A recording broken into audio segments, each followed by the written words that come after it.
Welcome back to PBI Radio. I'm Chris Guns, your host, and I'm about to talk to Will Rosinsky, fresh off his exciting fight with Kelly Pavlik. Yeah, he didn't win, but he gave a great account of himself, and he made a lot of new fans. So let's go ahead and get Will on the line and see what he remembers about July 7th and Kelly Pavlik. Will Rosinsky, you fought Kelly Pavlik on July 7th. What was that like? You're on HBO for the first time and in the ring. Here comes Kelly Pavlik. What's going through your mind? Any nerves at all? Absolutely. Like every other fight. I have a lot of respect for him before the fight, definitely after the fight. He was, speaking about after the fight, but he was a little quicker than I expected. Wasn't as heavy-handed as I thought, but still could punch. But was a little quick and put some nice punches together. Yeah, you won the first round actually on my card, but you got dropped in round 2. Second time in your career you got dropped. You don't look too hurt. What's going through your mind at the time of the knockdown? You know what? I thought I was giving him a good second round too, even after the knockdown. But I knew as soon as the knockdown occurred that it was automatically going to be a 10-8. It's not like they're going to give me a 9-9 there, because I didn't do enough. But without a knockdown, I think I had a good chance of winning round 2 also. So I was more upset about the fact that I wasn't even hurt. And it wasn't a slip. It was like a flash knockdown. But I jumped right back up. I wasn't even hurt. I was just mad that I got hit with this stupid shot. Yeah. When did you figure out that you were giving Kelly a lot of problems with your hand speed? Did you notice it? Yeah. I saw in his face he was getting a little frustrated, almost like he wanted me to just stand there with him. Mm-hmm. And he almost, he really showed it in his face. But I knew, even though he was getting frustrated, I knew that he was just looking to walk me down and try to cut the ring off, and he did a good job of it. But I did notice that it was bothering him a little bit, but he adapts. That's what a veteran guy does. So I was just hoping to adapt to him adapting. You know what I mean? Yeah. You even cut him in round 4. You cut him over the eye, and you see Kelly's blood. How'd that change the fight, if at all?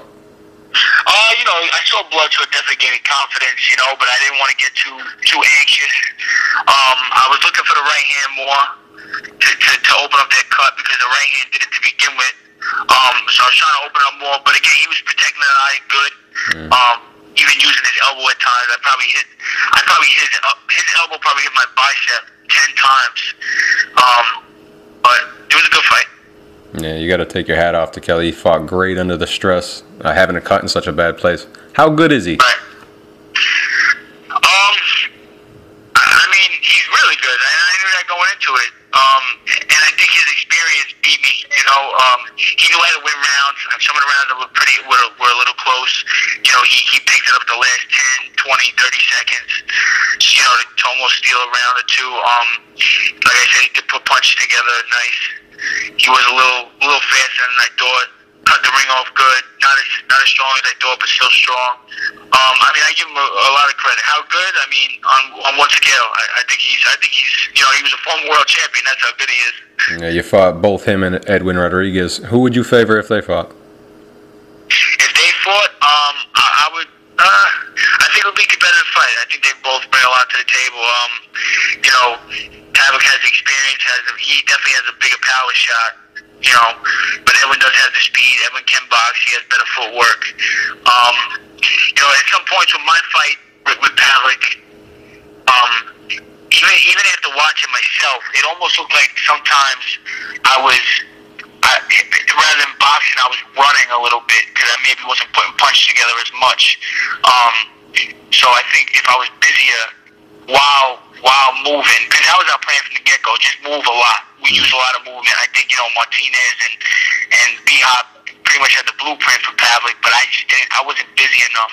And that had to do with him, being good defensive. It's not like I could just be busy whenever I want. It's a lot of thinking process and adjusting, and that's what I didn't do. I didn't adjust as much as I wanted to. Yeah, I was watching the fight with my buddy, and I told him that you reminded me of Montel Griffin. I swear, and that's a compliment, by the way. He's one of my favorite guys. That's good, though. Good guy to be compared to. After the fight, Kelly said that you were a tough kid and a real good fighter. How do you feel hearing someone at his level respecting you like that? It feels good, man, because he's come a long way. He's been in the pro close to 12 years. He's been in there with some of the top guys when they were at their top, when they were in their prime. And it feels good. He's a veteran guy. And I think he means it. He's a good guy. I spoke to him real quick after the fight. We didn't speak much before the fight, except staring at each other. At the weigh-in, but that was about it. But he's a good guy, and I respect him. Yeah. Do you try to listen to your girl's advice from ringside on any time? She knew the game plan, so maybe she was giving some of it up. But yeah, she just, the whole thing was smoothed out right. That's why you heard her saying to the right, Will, to the right so damn much. And as soon as she saw that cut, she saw the blood, she really wanted to go for it. But she supports me all the time. She's always that loud in every fight. I think people just got a chance to see her on a national level, and it got her a lot of exposure. But believe me, whether it's in the Roseland Ballroom, BB King's, or on HBO at the Home Depot Center, she'll always be like that. And I knew that coming in. That's it. Exciting fight. Made her louder, maybe. Your trainer, Felipe Gomez, and you are real close in and out of the gym. What did he say to you after the performance and when the cameras are gone? Do you want to share anything that you guys said to each other? No, he was proud of the whole performance. I think we felt the same way, that I could have been busier in spots. He was happy because I did stick with the game plan, even getting dropped in the second round. Because, a lot of people get a little, people get deterred when or messed up when they get dropped like that. A lot of people, as they say, you can have a game plan, but it all changes as soon as you get hit. And the fact that I'm getting dropped is a big difference. I think he was proud that I came off the canvas and stuck to the game plan and tried to do what we've been, working on. And we only had 3 weeks to work on, because as we all know, I'm not the biggest boxer. I don't move too much, but I tried to switch it up. I'm more of a brawler coming forward, but that wasn't the right fight for him. Mm-hmm. And we had to change it up, and I did, and I think he's happy with it. He also feels, I think, his experience played a big major part in this fight, and it's a learning experience. And he knows I'm willing to fight anybody. I think a lot of people see that now, that I'm willing to fight anybody to better my career, to better myself, because I think this experience is really priceless. When I get in there with the next guy, it's not going to be Pavlik, and it's not going to be a guy that can punch that heavy. It's not going to be a guy with the experience. So we're looking forward to a bright future, and I'm looking forward to it too. Nice, man. And did you take a vacation at all, or just right back to the gym for you? I took a little vacay. I've been doing my road work. I haven't been back in the gym as much, but I'll be back in the gym probably this week, next week. But I've been trying to stay in a little bit of shape, not get too heavy, because it's easiest for us boxers to get heavy. So, the vacation for me is eating some fatty foods. That's my vacation. And what weight do you want to be at in your next fight?